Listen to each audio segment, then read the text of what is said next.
Hello, everybody. This is Mr. Informal with another podcast. It is podcast number 9. I got a few topics that I need to talk to about. I need to talk to you all about. Topic number 1 is Tom Ford ready to wear. He has a collection that is ready to wear, but this time he actually means ready to wear. This means that the clothes and the garments that he will be presenting on his ready to wear fashion show will immediately be available after the fashion show. So that's 1. 2. Kanye West has finally released Yeezy Season 4 collection. That's gonna be a controversial topic for today. Last one is picture quality when it comes to taking pictures in our cell phones and in our dedicated digital camera. And so I want to talk to you about, first and foremost, I hope you are all doing good today, and I hope everything around you is good too. As you know, it is September 11, and I just want to give all to my condolences to those who passed away in September 11, 2001. Can never forget that day. I still remember that day, and I still haven't forgotten that day. So that was just a quick, quick soliloquy on my part for September 11. Now on to our first topic, which is Tom Ford ready to wear. Tom Ford ready to wear has a collection when it comes to presenting his garments called ready to wear. Every year he does this. Actually, no, every season, every year he does this ready to wear fashion show. But this time he wants to change the whole availability of clothing in the industry. He wants to be the first one. He wants to innovate. He wants to revolutionize. What he means by ready to wear is that once his ready to wear fashion show is over, the immediate availability of his clothes from his ready to wear fashion show will immediately be available online and in his stores. Now, what does this mean for the general consumer? Actually, no, I take that back. What does this mean to the consumer who can afford his garments or his clothing? Well, 1, it means immediate consumption. If any clothing that you see that looks good, that you want to buy, it will be there right away through his online store. So that's 1. 2, you don't have to wait any longer. You don't have to wait 3 months, 6 months for the clothing to be available. That's quick. That's something that you might call fast fashion, which is no different from H&M, Forever 21, Cotton On, Uniqlo, and so on. 3, it's great that it will be available on his online store and his brick and mortar store or retail store. So that's great, meaning you can go to the store and try it on, and you don't have to wait any longer. But in terms of the industry as a whole, I think this is great. But there are a couple caveats, but let's talk about the great things of this. It means that I don't have to wait any longer. 6 months, 3 months, a year. It's there. I can buy it right now. But if I can afford Tom Ford, which right now I cannot afford Tom Ford. Not only that, I'm not into Tom Ford styles, but that's another problem nonetheless. But those who can afford it can buy it, and if they see anything that if they see anything that they like, they can buy it. So that's great. So not only that, this, since it's a luxury brand who's kickstarting this, other might follow suit.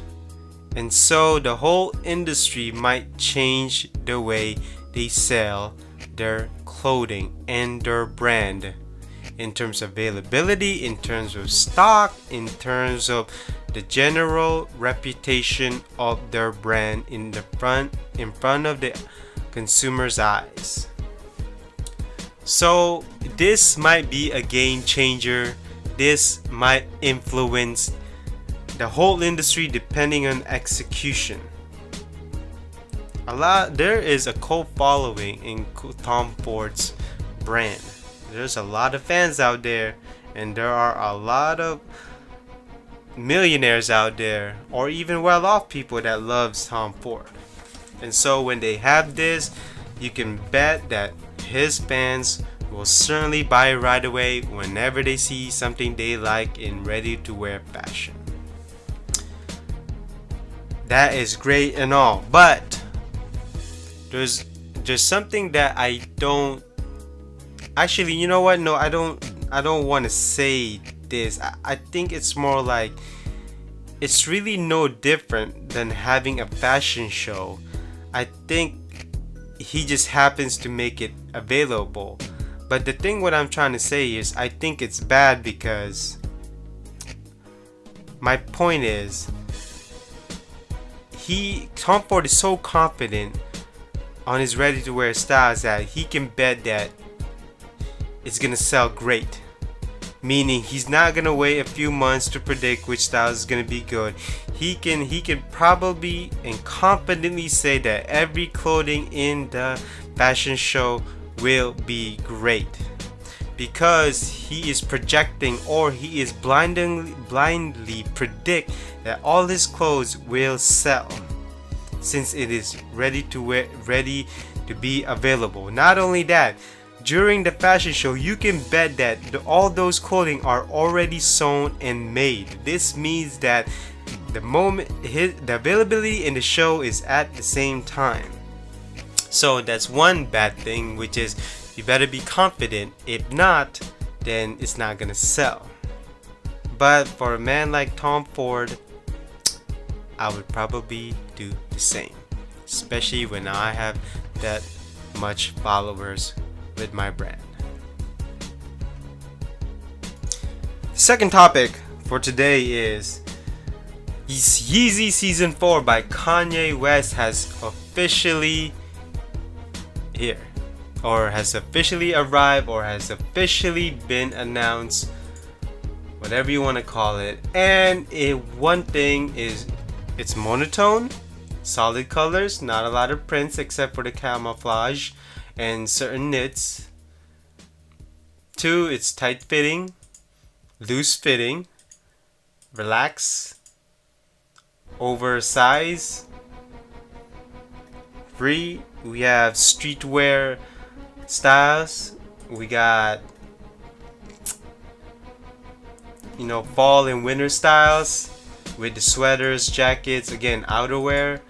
We got dress styles, and we got a loungewear style. So it is a mix styles here, which I like.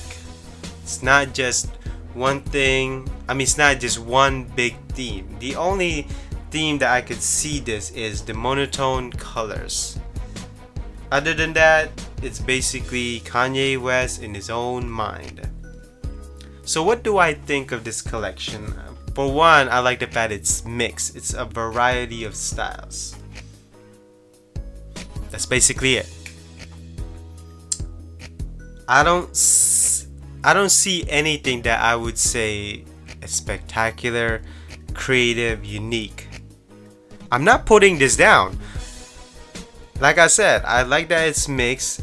But one thing I really want Kanye West to do is, if he's creative with his albums, why is he not creative with the styles in his collection? I want to see something different. I've already seen this. I've already seen all the styles in this collection from other brands. And when it comes to dresses, I don't think that's Kanye West's biggest strength. I think he should get help from Kim K. when it comes to outerwear and jackets, I think that's Kanye West's strongest point based on the collection of Yeezy Season 4. And I'm looking at it right now. And for all you fans say I'm putting this down, no, I'm not putting it down. You're just wanting me to say things that you want to hear. You just want me to say things that you want to like to hear. And like I said, I'm not putting this down. The fact is, I've seen so many collections that I don't see anything spectacular of this collection. What I want to see from Kanye West is think uniqueness, think creative, think something that you never seen before. You know, take for example, Raf Simons, Rick Owens, Yohji Yamamoto. You know, those people are always thinking something different, always think something unique, futuristic. But in this case, like I said, the strongest point of this collection are the jackets and the outerwear. I think many fans will actually love that, especially the oversized look. That's what Kanye West is rocking right now, is the oversized look, oversized jackets, oversized shirts, everything oversized. If you get what I mean. And I really, oh yeah, another thing I just noticed that he needs to pick his colors correctly, because all I see is monotone. There was a time when Kanye West was colorful in the late Registration album, and at that time he was colorful, but in this collection he's not. But in conclusion, Yeezy Season 4 is not bad, it's not great, it's not ugly. I would say it's alright. Is it unique? No. Is it different? Sort of, but nothing nothing out of the ordinary. And I'm sure there are a lot of people and a lot of fans would actually like it just because it's Kanye West. But in the end, the only thing I only like in this collection is the outerwear. And for those of you that like it, hey, that's you. And for those you that don't like it, don't hate. The man is, you know, he is something else. But the fact is, if he can create a collection on his own, then give credit where credit is due. Now the last topic for today is something that I really want to talk about. And I've discussed this with a few people. You know, we are using mobile phones for most of our days, most of our lives, since it influenced us. And we take pictures, a lot of pictures lately. Whether it be social media, whether we want to record our life, whether there are certain events that happen or the news, whether we are with our family, or whether you just want to take a picture because you want to remember it. And picture is worth 1,000 words, and they always say that the best camera is the one that is always with you. And mobile phones nowadays have great cameras, but I have always preferred dedicated cameras. I'm talking about mirrorless, Micro Four Thirds, Sony cameras, DSLR. And the reason why is I always love taking pictures of using them because of the quality that it provides. And yes, you can take a picture with a camera, but a camera will only take a picture because you want to remember it. That's it. You know, whether you can show it to social media or you just want to show the whole world. But when I take pictures using a DSLR camera, I'm taking pictures because one, I want to remember it. Two, because of the quality and the details it provides. Let me give you an example, okay? Imagine if our mom and dad or your grandmother had a smartphone with a camera and also a DSLR camera. So one picture, your mom takes a picture of your grandparents with a smartphone. Another picture, it was taken with a DSLR camera. Now let's analyze the picture on the smartphone, okay? So when the picture is done, you will look at it and you will see, oh, so that's what my grandparents look like. Or, oh, so that's what they wore. You know, you can see the smile. So it creates a conversation. It becomes social, okay? Now let's analyze the picture that is by the DSLR camera. For one, it will do the same thing as the smartphone. You know, memory, social, and what they look like.